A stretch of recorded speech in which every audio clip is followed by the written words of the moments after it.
నమస్కారం ఫ్రెండ్స్. ఇది మన ప్రవీణ్ బ్రదర్ది హత్య అని మనం చర్చించినాం గతంలో. లాస్ట్ టైము ఎన్నో అనుమానాలు ఉన్నాయని. సో అయితే ఆ ఆ క్రమంలో ఏం అంటే ఇంకా విశ్లేషించిన కొద్దీ దాన్ని ఏమంటారు, దొరికిన అనుమానాలు లేకపోతే ఆ సీసీ ఫుటేజ్లు ఇంకా వేరు మిగతా సిచ్యువేషన్స్ అన్నీ చూస్తే ఏమనిపిస్తుంది అంటే, నాకు ఇది మొత్తం యాక్సిడెంట్గా చూపెట్టడానికి ఒక ప్రయత్నం అయితే జరుగుతున్నది. మొత్తం అంటే ఆ వెహికల్ మీద పోవడము అదంతా అది మొత్తం యాక్సిడెంట్ అయినట్టుగా, అతను అట్లా వచ్చి అట్లా యాక్సిడెంట్ అయినట్టుగా మిస్లీడ్ చేస్తున్నారు, అంటే ఒక తప్పుదో పట్టిస్తున్నారు అనేది నాకు అనిపిస్తుంది.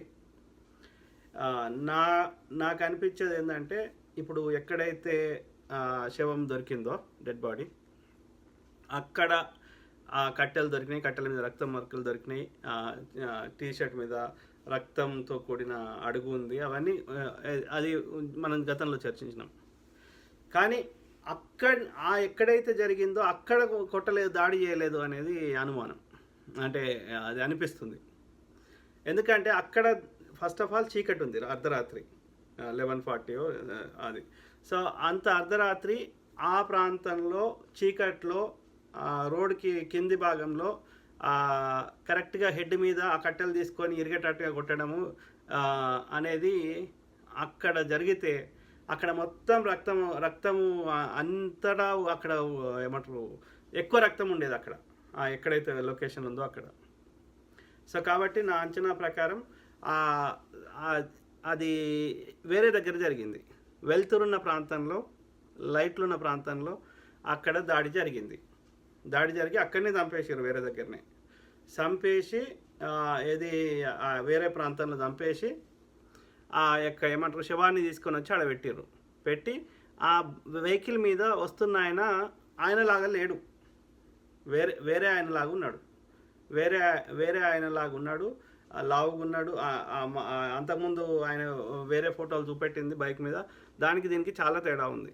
ప్లస్ ఆయన ముఖం కనిపిస్తలేదు బైక్ మీద వచ్చేట ఆయన ముఖం. సో ఆ బైక్ మీద వచ్చేట ఆయన మన ప్రవీణ్ బ్రదర్ కాదు అని నేను అనుకుంటున్నా. అది వేరే దగ్గర మొత్తం అది చేయాల్సినవన్నీ చేసేసి అక్కడనే లైట్ ఉన్న ప్రాంతంలో కొట్టేసి, ఓన్లీ హెడ్ మీద, తల మీదనే కొట్టిరు, ముందట వెనక తల మీద కొడుతుంటే ముక్కలు ఇరిగినట్టున్నాయి. సో ఆ ఇరిగిన ముక్కల్ని తీసుకొని వచ్చి ఆధారాలు ఉండొద్దు అని చెప్పి ఆడ వారేసినట్టున్నారు, ఇది అక్కడ చీకట్ల. సో వేరే దగ్గర జరిగింది ఆ దాడి అనేది జరిగింది. ఆ శవాన్ని కార్లను దేంట్లో తీసుకొని వచ్చి ఆడ పెట్టినాక ఈ బైక్ని వేరే ఆయన నడుపుకుంటూ వచ్చిండు. ఆయన హెడ్ కనిపిస్తలేదు, ఏం కనిపిస్తలేదు, ఆ బైక్ నడిపేటైంది. సో వేరే ఆయన బైక్ నడుపుకుంటూ వచ్చి ఆ యొక్క అక్కడ ఆయన మీద బైక్ పెట్టేసి, ఆ హెల్మెట్ మళ్ళీ ఇట్లా తొడిగినట్టు చేసేసి అన్నీ పెట్టేసి, ఆ బ్యాగ్ మాత్రం లేకుండా తీసుకుపోయారు. ఆ బ్యాగ్లో మరి వాళ్ళు అంటున్న ప్రకారం ఏంటి అంటే, అది అక్కడ ఒక చర్చ్ రిలేటెడ్ ఒక గ్రంథాలయం కడదామని గోదావరి జిల్లాలో ఎక్కడనో.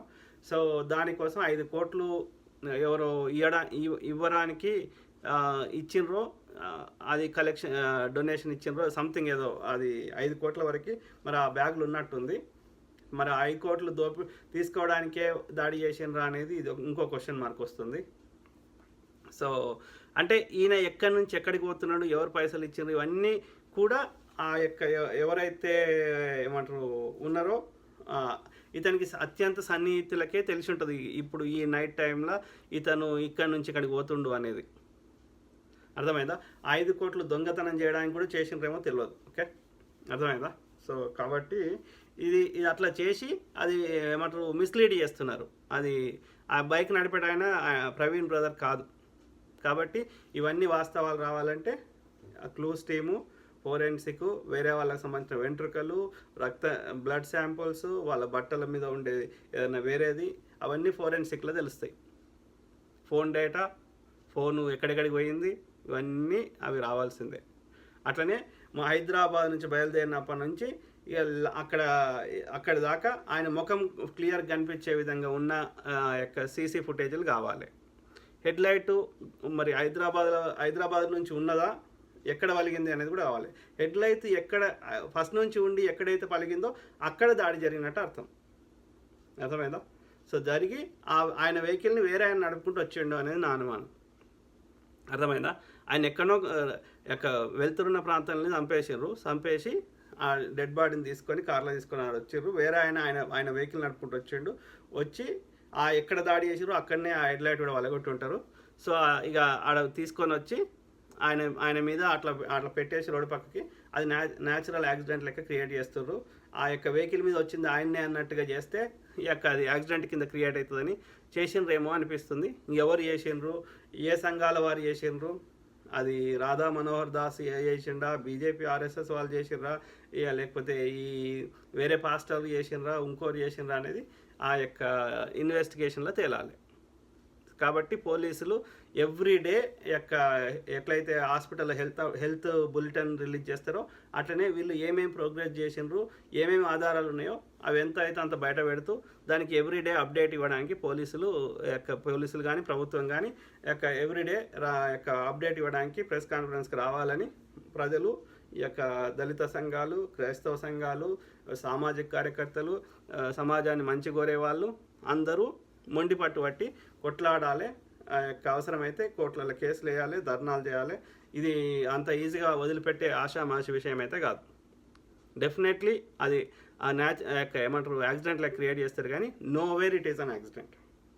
అర్థమైందా? సో అక్కడ మనకి ఒక సీసీ ఫుటేజ్లో ఏం కనిపిస్తలేదు, డార్క్ ఉంది. ఇంకో సీసీ ఫుటేజ్లో అది ఆయన అనడానికి ఆయన ఫేస్ కనిపిస్తలేదు. ప్లస్ అంతకుముందు షేర్ చేసిన బుల్లెట్ మీద చూసిన ఫోటోలకి ఇందులో ఉన్న వ్యక్తి కొంచెం ఎక్కువలా ఉన్నాడు, ఎక్కువ బొర్ర ఉంది, అందులో కంటే కొంచెం ఆయనలాగా అనిపిస్తలేడు. సో కాబట్టి మళ్ళీ ఆయన ఏ టీషర్ట్ వేసుకొని వచ్చిండు, మళ్ళీ ఎక్కడ టీషర్ట్ మారింది, అవన్నీ కావాలి మనకి. అర్థమైందా? సో కాబట్టి ఏమంటారు ప్రాపర్ ఇన్వెస్టిగేషన్ చేయాలని పోరాడదాం. ఆలోచించండి. నాకు వచ్చిన ఆలోచనలు అప్డేట్స్ షేర్ చేస్తే మనం అందరం కలిసి ఇంకా కరెక్ట్గా ఆలోచించి సరైన విచారణ జరిపించి సరైనటువంటి దోషులకు శిక్షలు పడే విధంగా, ఇలాంటి పునరావృతం కాకుండా ఉండే విధంగా మనము కొట్లాడాలన్న ఉద్దేశంలో నాకు అనిపించిన నా విశ్లేషణ ప్రకారం నాకు అనిపించిన ఆలోచనలు షేర్ చేస్తున్నా. ఓకే, ఐ కీప్ టాకింగ్, మాట్లాడుతూనే ఉంటా. గాడ్ బ్లెస్ ఆల్, సర్వే జనా సుఖినో భవంతు. God bless all, take care, by.